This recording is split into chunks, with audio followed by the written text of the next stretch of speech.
नमस्कार दोस्तों, आज है फाइनल डे, यानी कि कल हिसार लोकसभा सीट से ये साफ हो जाएगा कि आखिर किसकी होगी जीत और किसकी होगी हार। अब इसी विषय को लेकर मेरे साथ मेरे दो पत्रकार साथी मौजूद हैं। एक तरफ है देव आजाद और दूसरी तरफ है गोदारा साहब। लगातार ऐसी खबरें निकलकर सामने आ रही है कि कहीं ना कहीं अगर रणजीत चौटाला की बात करें, अगर बीजेपी प्रत्याशी की बात करें, उनका जो जीत का आंकड़ा है वो लगातार यही बताया जा रहा है कि रणजीत चौटाला जीतते हुए नजर आ रहे हैं। वहीं अगर जेपी की बात करें, जेपी के समर्थक अपने जेपी साहब को जीतते हुए बता रहे हैं। लेकिन आखिर सच्चाई क्या है वो जानने की कोशिश करेंगे। आप हमारी किसकी होगी जीत, किसकी होगी हार, क्योंकि बहुत सी जो जनता है ना वो इसी कश्मकश में है कि आखिर सुबह का रिजल्ट क्या होने वाला है। सबसे पहले तो सभी दर्शकों को नमस्कार, जय हिंद। और जैसा कि आपने बताया कि लोगों के दिलों में धक धक हो रखी है कि कल क्या होगा, कल क्या होगा। और सोच सकते हैं कि वो गाना था अमिताभ बच्चन का कि इंतहा हो गई इंतजार की, आई ना खबर मेरे यार की। इंतजार की इंतहा हो रखी है, लेकिन कल पूरी होने वाली है। तो ये तो लंबी बात है, लेकिन मैं कुछ मेरे पास बरवाला हल्का का फीडबैक है वो बताऊंगा, और साथ के साथ जो 9 हल्के हैं वो भी बताऊंगा। लेकिन उससे पहले मैं चाहूंगा कि गोदारा साहब का आप परिचय करा दें एक बार। जी दोस्तों, जैसे आपको धक धक की बात करी है तो धक धक यहाँ पर भी हो रही है, क्योंकि भैया दिल है, धड़कता तो है जी। सर गोदारा साहब, आपको क्या लग रहा है, क्या कुछ समीकरण, क्योंकि आप एक ग्रामीण क्षेत्र से आते हो और अगर आपके अगर चैनल की बात करें तो गांव में ज्यादा देखा जाता है, तो आप गांव के हालात बहुत अच्छी तरह हमारे दर्शकों को समझा सकते हो। गांव के क्या कुछ हालात आपको नजर आ रहे हैं? गांव के हालात मिले जुले हालात हैं, और जहाँ तक सर्वे की बात है तो दोनों ही उम्मीदवारों को के साथ भितरघात हुआ है। वो भितरघात कितना वोट की तरफ वोट में कन्वर्ट होगा और किस उम्मीदवार को कितना ज़्यादा भितरघात हुआ है वो कल काउंटिंग के बाद ही मेन तो पता लगेगा। जो बड़ा बड़ा सर्वे है वो देव भाई साहब हमारे साथ हैं, नहीं सर, वो बताएंगे। मैं आपसे ये जानना चाहता हूँ, चलो भीतरघात की बात तो बाद में करेंगे, लेकिन आप जिस प्रकार से गांव में रहते हैं तो गांव का क्या रुझान दिखाई दे रहा है, किस तरफ जो गांव के वोट है आपको पड़ते हुए नजर आ रहे हैं अपने हिसाब से? गांव में इस बार जो बीजेपी का संगठन है वो उतना मजबूती से नहीं दिख रहा था, उन्होंने मजबूती से वोट पोल नहीं हो पाई बीजेपी, तो वो कुछ नुकसान हो सकता है। अच्छा देव भाई, अगर हम शहर की बात करें, क्योंकि अगर हम इस चुनावों की बात करें तो शहर और गांव के बीच में बट सा गया है। ये कहा जा रहा है कि बीजेपी जो शहरों के अंदर काफी मजबूत दिखाई दे रही है गांव के हिसाब से, और जैसा कि गोदारा साहब ने बताया कि गांव में जो है कांग्रेस जो है वो बहुत मजबूत नजर आ रही है। अगर हम शहर की बात करें तो शहर को आप किस नजर से देखते हैं? नहीं, बीजेपी शहर में तो मजबूत है, लेकिन जो पहले की तरह इतनी मजबूत नहीं है जितना पहले जो आपने 2014 2019 में देखा, उतनी मजबूत नहीं है। कांग्रेस के वोट बढ़े हैं शहर में भी इस बार, लेकिन जो बीजेपी की कुछ ऐसी रणनीति रही शहर में इनके जो वर्कर थे उन्होंने भी काम किया है। सारी, जैसे गोदारा साहब ने बताया, गांव में कई जगह पे थोड़ी ढील पाई गई है, लेकिन शहर में जो काम देखा गया बहुत बढ़िया देखा गया। और शहर में जो हमारा सर्वे है, जो हम गए हैं, तो शहर से एक अच्छी लीड बीजेपी को मिलने वाली है। अच्छा गोदारा साहब, अगर हम शहर की बात करते हैं अपने प्यारे से, अगर हिसार शहर की बात करते हैं, यहाँ पर कई बूथ पे हमें कांग्रेस का कोई नजर ही नहीं आया, कई वीडियोस वायरल हुई, उसको लेकर क्या कुछ कहना चाहते हैं? क्या कांग्रेस मैनेज नहीं कर पाई? हाँ, इस बार कांग्रेस में काफ़ी ज़्यादा फूट देखने को मिली है। यहाँ सिर्फ फूट की नहीं, हम मैनेज की बात करें। हाँ, क्या मैनेज ऐसा है ना, सिर्फ जयप्रकाश अकेले ही यहाँ से चुनाव लड़ रहे थे और हुड्डा साहब उनकी फेवर में थे, बाकी और जो गुट थे वो उनके साथ नहीं थे। तो मेरे को यही जानना है गोदारा साहब, अगर हम आसपास के क्षेत्रों की बात करें, राहुल गांधी भी आए थे, प्रियंका गांधी भी आई थी, लेकिन हिसार लोकसभा में जयप्रकाश की मदद करने के लिए क्यों नहीं आया? यही एक बड़ा सवाल है देव जी, क्यों? बिल्कुल सवाल तो है, लेकिन जैसा गोदारा साहब ने बताया कि अकेले जेपी और एक दो जो चेहरे थे, जो लोकल चेहरे थे, वो उनके साथ देखने को मिला। लेकिन जो बड़े चेहरे थे, चाहे कि अपना भिवानी से किरण चौधरी हो और या फिर अपने सुरजेवाला जी हो, कोई भी हो, कोई देखने को नहीं मिला बड़ा चेहरा। तो क्या वजह क्या मानते हैं, आखिर जयप्रकाश को अलग थलग क्यों छोड़ दिया गया और कांग्रेस ने ही छोड़ दिया? कांग्रेस, आपको एक बड़ा सा बात बताता हूँ, कांग्रेस वोट की तरफ कैसे हार रही है। कांग्रेस आपसी गुटबाजी की वजह से हार रही है चुनाव। हर बार उनमें गुटबाजी है, गुटबाजी के ही वजह से ही कांग्रेस चुनाव हार रही, और विपक्षी जो पार्टियां हैं उनको ज़्यादा दिक्कत गोदारा नहीं आती। साहब, अगर आप गुटबाजी की बात करते हैं तो वो तो भाजपा में भी नजर आती है। कई बार आप ही ने कहा है कि जो अभी जो जिला अध्यक्ष थी आशा खेदड़ नाम है जिनका, तो वो भी कहीं ना कहीं अलग थलग नजर आ रही थी। उसको लेकर क्या कहोगे? क्योंकि गुटबाजी तो दोनों पार्टियों में है। क्या आप ये मानते हैं कि कांग्रेस के अंदर ज्यादा है? नापा साहब, आपको एक बात बताता हूँ, जी जी जी। बीजेपी के अंदर जो बंदा गुटबाजी कर रहा है या उस पर बीजेपी सख्त एक्शन लेती है, सख्त एक्शन लेती है। और कांग्रेस में इतनी पावर नहीं है बड़े नेताओं में उन पे सख्त एक्शन लेने की। तो आप क्या मानते हैं, अगर इसी तरह हालात रहे तो क्या, जिस प्रकार से भाजपा कहती है कि हम विपक्ष बिल्कुल ही खत्म कर देंगे, तो क्या कहीं ना कहीं हरियाणा की बात कर लेते तो क्या कांग्रेस को बिल्कुल ही खत्म हो जाएगी कांग्रेस की? ऐसे हालात रहेंगे तो यही दिखेगा। दोस्तों, बड़ा सवाल है, क्या कांग्रेस अपनी ही गुटबाजी के चलते हरियाणा से पूरी तरह खत्म होने वाली है? जी नहीं, जैसा अभी एग्जिट पोल में दिखा रहे हैं कि कांग्रेस की कुछ सीटें आ रही हैं, 2 से 3 दिखा रहे हैं, कोई कोई चैनल 4 तक भी दिखा रहा है, तो कुछ तो हुआ। लेकिन भूपेंद्र सिंह हुड्डा अगर ये 4-5 सीटें जीत पाते हैं तो उनका कद बढ़ेगा, इसमें कोई शक नहीं भूपेंद्र है। सिंह और हुड्डा- अभी विधानसभा जो इलेक्शन है नजदीक मौती है। साहब, हम अपनी हिसार लोकसभा सीट की बात कर रहे हैं, क्योंकि हम बात इसलिए कर रहे हैं क्योंकि जेपी को अलग थलग छोड़ दिया गया। हिसार लोकसभा का है, हिसार लोकसभा की आपने सही बोला है, और कुछ आंकड़े हमारे पास है, अगर आप चाहोगे तो मैं वो भी बताऊंगा। लेकिन हिसार लोकसभा के जो 9 हलके थे उनमें ऐसी बात नहीं है कि जेपी ने इलेक्शन नहीं लड़ा, बहुत मजबूती से। जिस दिन अनाउंसमेंट हुई थी उस दिन आपने माहौल देखा होगा। नहीं, माहौल तो बहुत अच्छा बन गया था जेपी साहब का, लेकिन धीरे धीरे जाते जाते जो माहौल था ना, वो जो ग्राफ एकदम से बढ़ा था, वो कहीं ना कहीं डाउन मारता गया, डाउन मारता गया। उसके कई कारण है। देखो, ये इस जो इलेक्शन है लोकसभा का, ये अपना खाली यहाँ का स्थानीय मुद्दों के कारण नहीं लड़ा जाता, ये केंद्र को देख के लड़ा जाता है। और जब कई आदमी ऐसे मिले जो वोट डालने जा रहे थे, जेपी को डालने जा रहे थे, लेकिन लास्ट में जब बटन दबाने की बारी आई तो वोट बीजेपी को दे दिया उन्होंने। और जब जानना चाहा भाई बीजेपी को क्यों दिया, तो उन्होंने बोला कि हमने तो मोदी से प्रभावित होकर। तो यानी कि मोदी फैक्टर, क्या आप मानते हैं, क्या 2024 के चुनावों में भी क्या मोदी फैक्टर लोगों के बीच के अंदर रहा है? मोदी फैक्टर ये चुनाव तो मोदी फैक्टर पे रहा है, और बाकी जो हम बीजेपी का बता सकते हैं, बीजेपी में भी इतना तालमेल नहीं था पूरे संगठन में इस बार। जी, तो क्या मानते हैं, क्या बीजेपी के अंदर फूट नहीं है क्या? बीजेपी के अंदर फूट है, नुकसान होगा बीजेपी को उसके बाद का। अच्छा, बीजेपी को भी कहीं ना कहीं 2024 के चुनावों के अंदर इस चीज का नुकसान होने वाला है, दिखने वाला है वो पक्का दिखने वाला है। अच्छा, अगर हम कांग्रेस की बात करें, क्योंकि कांग्रेस के अंदर जो है एक है ना, सख्त मैसेज नहीं दिया जाता। जो लोग खिलाफत करते हैं ना, उनके लिए सख्त मैसेज नहीं। और अगर भाजपा की बात करें तो भाजपा एक बहुत सख्त मैसेज देने का काम करती है। नपा साहब, आपको एक बात बता देता हूँ। जी सर। जहाँ तक कुछ सूत्रों के हवाले से खबर है, हो सकता है लोकसभा चुनाव के बाद कुछ विपक्षी पार्टियों के बड़े नेता बीजेपी में भी शामिल हो सकते हैं। अच्छा जी, कारण क्या मानते हैं इसका? और उन्हीं नेताओं ने अभी उस पार्टियों को नुकसान पहुंचाया है। अच्छा, जो भीतर घात की जो बात हो रही है, वही नेता बीजेपी ज्वाइन कर सकते हैं? कर सकते हैं। ये फौजी साहब क्या कुछ कहेंगे इस नहीं, मामले में? सुनने में तो ये भी आया जो कि कुछ बीजेपी के जो नेता थे उन पे भी कार्रवाई हो सकती है इलेक्शन के बाद। ऐसा भी कुछ सुनने में आ रहा है कि जिन्होंने अच्छे से मतलब सहायता नहीं की, जोश नहीं दिलाया, जोर नहीं लगाया इलेक्शन में, उनके ऊपर भी कार्रवाई का सुनने में आ रहा है। तो यानी कि भाजपा के नेता भी इस जद में आ सकते हैं, भाजपा के नेताओं पे भी कार्रवाई हो सकती है। हो सकती है। दोस्तों, ये 2024 का चुनाव जो है बड़े ही रंग दिखाने वाला है, क्यों फौजी साहब? बिल्कुल, रंग तो दिखाना है इसने, क्योंकि इसका इंतजार जो था 5 साल से था। और खास बात, जहां हिसार की बात करते हैं ना, हिसार में बहुत से लोग थे जो चाहते थे कि इस बार सरकार बदले, खास करके जो किसान तबका है और भी लोग थे। लेकिन धीरे धीरे जैसे जैसे इलेक्शन बिल्कुल नजदीक आया, तो आज इतना मतलब कह सकता हूं कि धक-धक वाला वो बन गया ही है।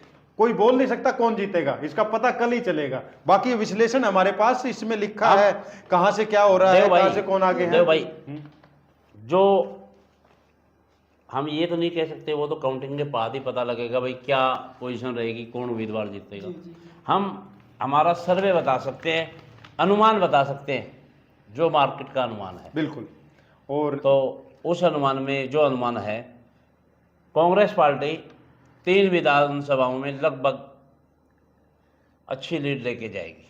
बिल्कुल। नहीं, कुल मिला के क्या रहेगा कांग्रेस? मैं आपको बता देता हूँ, उचाना, अच्छा, ओके। नारनौल और उकलाना में बढ़िया लीड लेके जाएगी कांग्रेस। कांग्रेस नहीं, ये क्या मानते हैं? ये शुरू से ही सबको पता था कि ये जो 3 विधानसभा क्षेत्र हैं, इनमें लीड लेगी और बहुत बड़ी लीड लेगी, लेकिन वो इस बार नहीं हो पा रहा। बहुत बड़ी लीड इस बार नहीं ले पाएगी। भाई साहब, इसमें एक फिर उल्टा भी हुआ है ना, एक उल्टा भी सिस्टम हुआ है ना।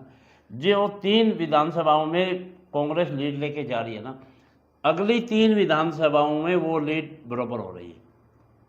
जैसे आपका बरवाड़ा है, हांसी है और हिसार है, जो लीड कांग्रेस वहाँ से लेके आ रही है, अनुमान है ये हमारा, हम कन्फर्म नहीं कह रहे, अनुमान है, जो पोलिंग के बाद अनुमान लगाया गया है। तो गोदारा साहब, अब मेरे को ये बताइए, क्योंकि अगर हम इस 2024 के चुनाव की बात करें, एक आदमपुर गांव है जिसका जिक्र काफी लंबे समय से रहा है। क्या लगता है आदमपुर में कौन अच्छा कर पाया है? रणजीत चौटाला अच्छा कर पाए हैं या फिर जयप्रकाश? क्योंकि जयप्रकाश भी काफी कॉन्फिडेंट दिखाई दे रहे हैं। आकाश नापा जी, आपको बता देता हूँ मैं, देव भाई भी हैं, ये भी लगातार सर्वे करते रहते हैं। जहाँ तक हमारा अंदाज़ा है और जो लोगों की राय है, हो सकता है इसमें कुछ चेंजिंग हो, बाकी तो हम इस बात की कंफर्म नहीं करते, क्योंकि कल काउंटिंग के बाद ही मेन तो तभी पता लगेगा। पर जो रुझान लोगों की बातों से आए हैं, जो पता लगा है, 3 में कांग्रेस, 3 में बीजेपी, आदमपुर की मैं बात कर 6 रहा हूं। बाकी बच गए 3 विधानसभा। उन 3 विधानसभा में पब्लिक का कैसा मूड रहेगा, वही हिसार लोकसभा का फैसला करेंगे। सर, आदमपुर को लेकर इन्होंने तो पूरा घुमा दिया हमारे को, कलकत्ता, दिल्ली, पंजाब, पता नहीं कहाँ कहाँ घुमाए। आदमपुर की बात करना चाहेंगे? देखो, आदमपुर से मैं बीजेपी को बहुत उम्मीदें थी कि आदमपुर से एक बहुत ज़्यादा लीड मिलेगी, लेकिन इस बार उतनी लीड मिलती नहीं दिख रही। कुछ जो लीड का जो आंकड़ा 5-7 हज़ार तक अटक सकता है, 5-6 हजार का अटक सकता है। अटक लेकिन सकता है। फिर भी बढ़त किसको देखते हैं आप? बढ़ता हुआ किसको देख रहे हैं आप? बढ़त तो आपके हिसाब से? मेरे हिसाब से बीजेपी वहाँ पर बढ़त बनाएगी। बढ़त बनाएगी। क्या समझते, क्या आदमपुर से बढ़त बनाने में कामयाब रह पाएगी कांग्रेस? कांग्रेस मुश्किल है, नेट टू नेट फाइट लग रहा है हमारे को। अच्छा, आप मतलब संतुलन में रखना चाहते हैं? संतुलन, जी। Net to net fight. अगर बरवाला की बात करें तो बरवाला के क्या कुछ रुझान आपको नजर आ रहे हैं? बरवाला हल्का इस बार जीत का फैक्टर बनने वाला है। जो जीत होगी बरवाला हल्के की, उसमें अहम योगदान रहने वाला है, क्योंकि बरवाला का रोल अहम रहने वाला है। भाई साहब, दोस्तों, अगर आप बरवाला से हो तो भाई साहब, आप लोगों के लिए एक बड़ी खबर निकल कर सामने आ रही है कि बरवाला वाले जो हैं इस 2024 के चुनावों का एक मेन फैक्टर हो सकते हैं, जो हार और जीत डिसाइड कर सकता है। तो बरवाला हार डिसाइड करेगा या जीत डिसाइड करेगा, ये बताऊंगा। बरवाला इस बार जीत डिसाइड करने वाला है। जीत डिसाइड करने वाला है। तो बरवाला वालों के लिए एक थम्स अप और वीडियो को लाइक करें बरवाला वाले। जी, क्या कुछ कहेंगे सर? बरवाड़ा विधानसभा में जो उम्मीदवार जीत के निकलेगा वही हिसार लोकसभा जीतेगा, ये क्लियर है। तो कहीं ना कहीं देखिए, अब मैं क्वेश्चन जानना चाहता हूँ, क्योंकि अगर हम दोनों पार्टियों सिंबलों की बात करें तो बहुत बड़ा सिंबल था, लेकिन एक कहीं ना कहीं जो प्रत्याशी होता है उसकी छवि काफी मैटर करती है। रणजीत चौटाला की छवि और जयप्रकाश की छवि को आप दोनों किस नजर से देखते हैं, पहले आप बताइए सर।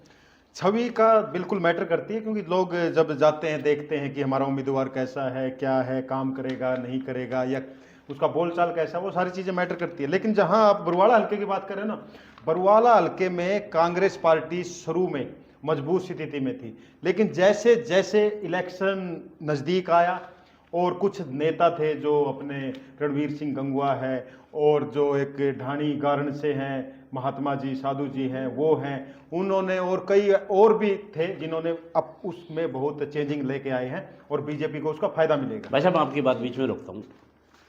आप बरवाड़ा की बता रहे हो, बरवाड़ा के अंदर कांग्रेस के जो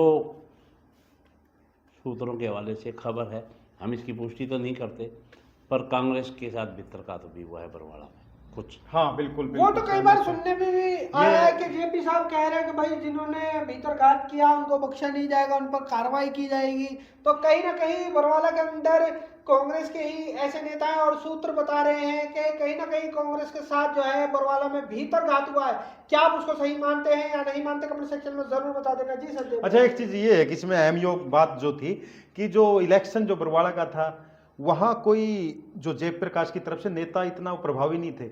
आम लोग जो आम किसान थे वो वोट डाल रहे थे कांग्रेस को, लेकिन कुछ ऐसा तबका था जो बिल्कुल साइलेंट थे, किसको वोट जाएंगे कहाँ जाएंगे उसका कुछ नहीं पता था। लास्ट में वो वोट बीजेपी को गए। तो दोस्तों एक बात निकल कर और सामने आ रही थी, जहां पर अगर हम जेपीयू जयप्रकाश की बात करें, वो यही कह रहे थे कि भाई मेरा चुनाव जो है वो जनता लड़ रही है, जनता लड़ रही है चुनाव, इसमें कोई दो राय नहीं। जनता लड़ रही है चुनाव। जनता इस बार जनता ने ही चुनाव लड़ा है, इसमें कोई दो राय नहीं है। हमने काफ़ी गांवों में देखा है दोपहर 2 बजे बाद लोग खेतों में से आके अपने आप वोट डाल रहे थे। अच्छा, लोग मतलब खुद ब खुद आज इच्छुक थे कि हम वोट डालें, तो वो वोट किसको पड़ रहे हैं? क्या बीजेपी को पड़े हैं देहात या का उसका फैक्टर क्या कांग्रेस को पड़ने वाला है? देहात का वोट जो दोपहर बाद पड़ा है वो लगभग ये मान के चलो आप 50 से प्लस वोट % से ज़्यादा कांग्रेस को गया है। बीजेपी के कई गांवों में हमने देखा है उनका संगठन इस बार बहुत ढीला था। बीजेपी का संगठन बहुत ढीला था, बहुत ढीला, बहुत ज्यादा ढीला था, है बहुत ज़्यादा। गांव स्तर पर। गांव स्तर और शहरों की बात करें तो क्यों, उन्होंने तो पन्ना प्रमुख भी बनाए हुए थे, फिर उससे ऊपर उनका इस बार वो समझ देखने में नहीं आया उनके कहाँ गया वो संगठन किस हिसाब गोदारा से। लेकिन साहब- इसमें एक चीज और था, मैं बताना जी, चाहूंगा जी, आपको। जी, जी। मैंने बार बार शुरुआती दौर का जिक्र किया। शुरुआत में ये लग रहा था कि जितना भी ग्रामीण क्षेत्र है वहां पर कांग्रेस बहुत आगे है, बिल्कुल, बिल्कुल। लेकिन इलेक्शन वाले दिन लोगों ने जो बदला है, समीकरण जो बदला है वो देखने को मिलेगा अचानक कल वो देखने को मिलेगा। कांग्रेस पहले बहुत ही, जो ग्रामीण क्षेत्र बरुवाला का हो या किसी भी का, पूरा हैवी थी शुरू में। अच्छा सर, जिस प्रकार से आपने बताया कि भाजपा के अंदर जो है मतलब एक कोऑर्डिनेशन देखने को नहीं मिला, जैसे पन्ना प्रमुख को लेकर आपने बात कही। अगर हम कांग्रेस की बात करें, कांग्रेस के अंदर तो संगठन ही तैयार नहीं हुआ अब तक। उनका तो इस बार कांग्रेस ने तो इस बार चुनाव समझ ही नहीं आ रहा ना किस हिसाब से लड़ा है। हिसार से तो सिर्फ जयप्रकाश जी अकेले ही चुनाव प्रचार में थे या हुड्डा जी तो थे। कारण क्या मानते हैं आप? उनकी तो जयप्रकाश क्यों? गुटबाजी बहुत बड़ी है, कांग्रेस में तो सबसे बड़ी गुटबाजी है। अच्छा, कहीं ना कहीं अगर कांग्रेस की हार होती है तो इसका सीधा सीधा श्रेय जो है वो गुटबाजी को दे दिया जाएगा। गुटबाजी के सर के ऊपर ये जो ठीकरा है ये फोड़ दिया जाएगा कि भाई मैं जो हारा हूँ गुटबाजी के कारण हारा हूँ। काफी जगह देखने को मिला था हिसार के अंदर, हिसार लोकसभा में कांग्रेस पार्टी के बड़े नेता आए थे और कांग्रेस पार्टी के ऑफिस के बिल्कुल सामने आए और कांग्रेस पार्टी के ऑफिस में नहीं गए। ये उनका नैतिक कर्तव्य था या नहीं? चलो नहीं, तो मैं कोई इसमें एक मेंशन करना चाहूंगा। जैसे आपने बताया गुटबाजी पे ठीकरा नहीं, खाली गुटबाजी पे ठीकरा नहीं फोड़ सकते, उसके कई कारण हैं। गुटबाजी एक अहम फैक्टर है, लेकिन साथ के साथ जो मेहनत रणजीत सिंह के द्वारा की गई है, और एक जो लास्ट में कई वोटर ऐसे थे जिनको किसी राजनीतिक दल से लेना नहीं देना नहीं था, उन्होंने मोदी के नाम पे वोट दिया। तो कहीं ना कहीं जेपी साहब, जिस प्रकार से रणजीत चौटाला को तो पहले ही टिकट मिल गई थी, क्या वो फैक्टर भी क्या इस चुनावों के अंदर कहीं ना कहीं काम आया है? नहीं, वो कोई फैक्टर है, पहले टिकट का उनको कोई फायदा नहीं मिलने वाला, क्योंकि जिस दिन जयप्रकाश की टिकट अनाउंस हुई थी उस दिन माहौल ऐसा बन गया था कि कांग्रेस को रोकने वाला कोई नहीं है। एक तरफा माहौल बन चुका था। एक तरफा माहौल था, लेकिन वो तो बाद में जो कई चीजें जो हुई, रणजीत सिंह की मेहनत है, बीजेपी का संगठन है, और जो लोगों का एक जो पीएम मोदी के बारे में जो सोचना है, वो कई चीजों ने काम किया है। तो ये अगर मेहनत, अगर कांग्रेस का एक मजबूत संगठन होता और इसी तरह की मेहनत कहीं ना कहीं अगर कांग्रेस के जो लोग जो नाराज थे अगर उनको बुलाकर टेबल पे बैठकर बात की जा सकती, तो कहीं ना कहीं तस्वीर जो है, वो ग्राफ जो है, वो कहीं ना कहीं वो जेपी साहब का बढ़ता हुआ नजर आ सकता था। बिल्कुल। तो यही एक बड़ा सवाल है कि आखिर क्यों कांग्रेस के जो लोग जो नाराज थे उनको मनाने के लिए नहीं गए, कांग्रेस के नेता क्यों उनको मनाने के लिए नहीं गए? वैसे आपका क्या? अच्छा, इसमें बीच में एक रोकना चाहूंगा कि जो सुनने में आ रहा है कि जो उचाना हल्का है वहां से जो चौधरी वीरेंद्र सिंह के जो गांव है वहां पर भी बीजेपी को वोट ज्यादा मिले हैं। जो आसपास का जो एरिया है वहां पर बीजेपी को बढ़त है। बाकी जो उचाना हल्के के कुछ गांव तो ऐसे हैं जो एक तरफा कांग्रेस को वोट किया, लेकिन जो मैंने बताया वहां पर बीजेपी को बढ़त है। तो कहीं ना कहीं इसमें एक जी फैक्टर सर, और जी, भी तो जी, चलेगा जी, ना। जी। यहाँ गृह मंत्री आए थे अमित शाह, बिल्कुल। उनका भी काफ़ी फर्क पड़ा है। लगातार सीएम हरियाणा नवाब सैनी जी लगातार चुनाव प्रचार में थे, पूर्व मुख्यमंत्री भी यहाँ चुनाव प्रचार में थे। बीजेपी के काफ़ी स्टार प्रचारक यहाँ आए हैं, तो उस चुनाव का तो फर्क पड़ा। तो दोस्तों, आप क्या मानते हैं आखिर क्यों जो कांग्रेस के प्रत्याशी हैं जेपी और जयप्रकाश को अलग थलग छोड़ दिया गया। वहीं अगर बीजेपी की बात करें, बीजेपी के स्टार प्रचारकों, पूर्व मुख्यमंत्रियों, मौजूदा मुख्यमंत्रियों, सब के सब जो है, लेकिन बीच में मैं बात काटना चाहूंगा कि अलग थलग तो बेशक पड़ गए हो, लेकिन अभी भी रेस में है और कल डिसाइड होगा जो हार जीत का। उसका एक चीज और बता देता हूँ, मोटा मोटी में जो 9 विधानसभा, भाई साहब कुछ नहीं हो सकता। एक बात मैं बता दूं, कमेंट के अंदर लोग बता देंगे कौन जीतेगा कौन हारेगा, इस बात की शर्त लगा लो। चलो देख लेते हैं, वो तो देखेंगे, लेकिन मैं एक बार अपना मोटा मोटी जो पत्रकार साथियों ने 9 विधानसभा का भेजा है वो बता देते हैं। क्या लगता है, आप बताएं गुदारा साहब कि बरवाला हल्के से कितना बीजेपी लीड करेगी? बरवाला हल्के से बीजेपी का लीड सुनने में आया 10,000 प्लस। 10,000 प्लस, बिल्कुल यही अपना मेरा आंकड़ा यही है कि 15,000 के करीब या 15 और 20 के बीच में बीजेपी करेगी। उसके बाद अगर हम बात करें आदमपुर की, तो आदमपुर में नेट टू नेट फाइट है, और जहाँ तक अंदाजा है बीजेपी ही मान लो 5 से 7 हजार का मेरे को अनुमान है। उसके बाद नलुआ हल्के की अगर बात करते हैं, नलुआ में भी बीजेपी बढ़त लिए हुए है। ये एक आंकड़ा है, ये एक आंकड़ा है जो हम बता रहे हैं, बाकी तो कल काउंटिंग के बाद ही पता लगेगा। उचाना उचाना हल्का एक ऐसा जहां पर हम साफ तौर पे कह सकते हैं कांग्रेस बढ़त में है। और वो पर एक बार मैं आपको देखो बीच में रोकता हूँ भाई, इस बार जो बता रहे थे ना, उचाना की लीड सबसे बड़ी लीड है, पर वो बड़ी लीड उससे बड़ी नारनौंद की लीड रहेगी, उससे बड़ी नारनौंद की लीड निकल के उचाना से कांग्रेस के लिए पहले उचाना बताया जा की रहा, बहुत ज्यादा लीड लग रहा था कि कोई 40-50 हजार की लीड आ जाएगी, लेकिन एक तो वोटिंग कम हुआ है, उसका फर्क जो अंतर देखने को मिलेगा। दूसरा जो लीड है, लोगों ने बीजेपी को वोट दिया है कई जगह बहुत। और जैसा नारनौंद की बात है, नारनौंद की लीड जो कांग्रेस के लिए सबसे बड़ी होगी, और कितनी होगी वो निर्भर करेगी भविष्य पे। जयप्रकाश का जो भविष्य है वो नारनौंद की लीड पर निर्भर रहेगा कि वो लीड कितने मिले। मेरे हिसाब से तो 30,000 के करीब उनको लीड मिलेगी, हो सकता है, कोई बड़ी बात। तो दोस्तों अगर आप नारनौंद से हो या आसपास नारनौंद के किसी गांव से हो, आपका क्या मानना है कमेंट सेक्शन में जरूर बता देना, अपनी प्रतिक्रिया जरूर देना। उचाना की बात करें तो उचाना से जो लीड का आंकड़ा है 20 और 25 के बीच में, कौन प्लस कौन? कांग्रेस प्लस बिल्कुल नजर आ रही है। बिल्कुल। तो यानी कि 3 वहाँ 3 यहाँ, मतलब हाँ, तो बराबर की टक्कर होने वाली है। हाँसी बीजेपी के लिए एक पॉजिटिव फैक्टर है जो लीड देने जा रहा है 20 से 25 हजार की। हाँसी से जी क्या मानते हैं? हाँसी बीजेपी लीड है, पर उकलाना से कांग्रेस लीड करेगी जयप्रकाश जी। उकलाना कितना लीड कर सकता है? क्या लगभग आप ये मान के चलो 20,000 के लगभग अंदाजा मान। और मेरा जो आइडिया है 10-12 हजार के करीब का है। तो दोस्तों कल 12-1 बजे तक ये तस्वीर साफ हो जाएगी क्या? लेकिन हिसार विधानसभा जो है ना, कौन जीत रहा बताओ? देव भाई बताइए। हिसार विधानसभा से जो बीजेपी का जो कैंडिडेट है उसका जो भविष्य है हिसार विधानसभा पर निर्भर रहेगा। जीत, हिसार की जीत बीजेपी के जो उम्मीदवार हैं चौधरी रणजीत सिंह, उनके किस्मत का फैसला हिसार विधानसभा करेगी। अच्छा, और कौन सा रह गया? वो जो बोलते हैं ना कि मतलब सबसे बड़ा फैक्टर क्या, सबसे बड़ी चीज क्या, सबसे बड़ी लीड कहां से मिलेगी, वो हिसार जो है कितनी लीड देता है। क्या वो हिसार नारनौंद की लीड तोड़ पाएगा? क्या हिसार उचाना उकलाना को फैल कर पाएगा? ये देखने वाली बात। लेकिन हिसार के साथ जो मैं सहयोगी बता रहा हूं, बरवाला और अपना हाँसी और हिसार, ये 3 बीजेपी के लिए मजबूत फैक्टर है, जो कि ये जो गढ़ है जो कांग्रेस का, उसको मानता हूं कि हो सकता है कि कुछ हो जाए चेंजिंग। तो कल कहीं ना कहीं जो है जब देखने वाली बात होगी किसकी किस्मत का पिटारा खुलेगा, किस्मत का पिटारा खुलेगा और कौन बनेगा हिसार से एमपी, कल पता लग जाएगा। और धक धक जो दिलों में हो रही लोगों की, एक चीज बता देता हूं, लोगों में उत्सुकता है, लोग इंतजार में है कि कौन जीतेगा ये बाजी। जी हाँ दोस्तों, कौन जीतेगा ये बाजी? आपको क्या लगता है कौन जीतने वाला है हिसार लोकसभा की ये बाजी? कमेंट सेक्शन में जरूर बता देना। इन्हीं तस्वीरों के साथ हम तीनों भाई लेते हैं इजाजत। लेकिन चलते चलते मैं एक चीज जरूर कहना चाहूंगा। भाई साहब 2 हल्के बीच में छोड़ दिया आपने। अच्छा, 2 हल्के रह गए थे। आपने बवानी खेड़ा, आप क्या बता रहे हो? बवानी खेड़ा से मैं 12,000 की लीड मान के चल रहा हूँ बीजेपी की। मुश्किल लग रही है सर, 12,000 मुश्किल है। 12,000 मेरा 12,000 का आंकड़ा है। आपकी नजर में 12,000 मुश्किल है। बाकी आप नलवा क्या मान के चल रहे हो? नलवा 7 से 8,000 बीजेपी। तो आपके हिसाब से तो टोटल मिला के रणजीत सिंह 50,000 प्लस जीत रहे?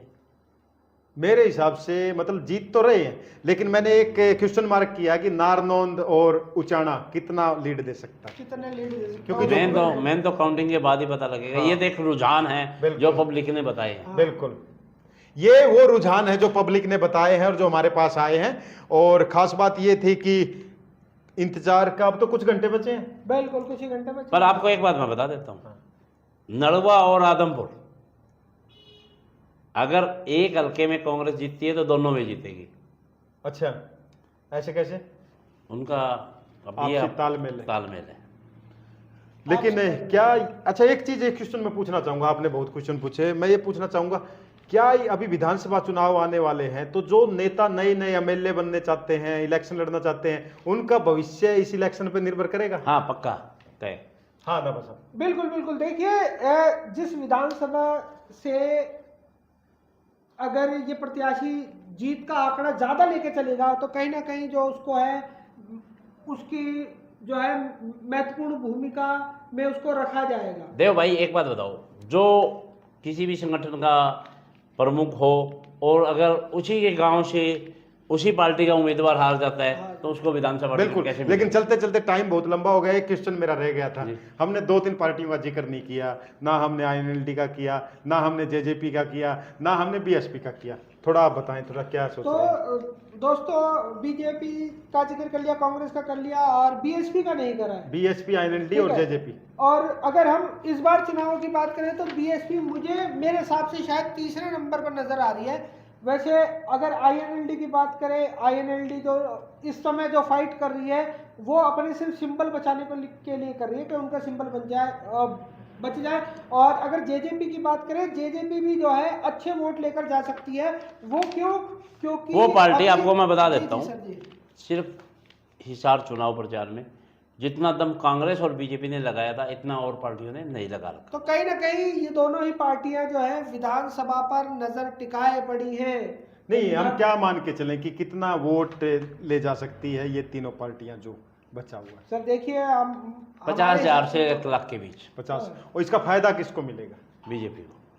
फायदा बीएसपी से भी बीजेपी को फायदा मिलेगा? जितना वोट इन तीनों पार्टियों को आएगा वो बीजेपी को फायदा है, प्लस पॉइंट। तो दोस्तों वैसे आपका क्या मानना है, क्योंकि कुछ ही घंटे बचे हैं, आप किसको जीतते हुए देख रहे हैं, किसको हारते हुए देख रहे हैं? दोस्तों आपको एक बात बता देते हैं, ये सब रुझान थे जो पब्लिक ने बताए हैं।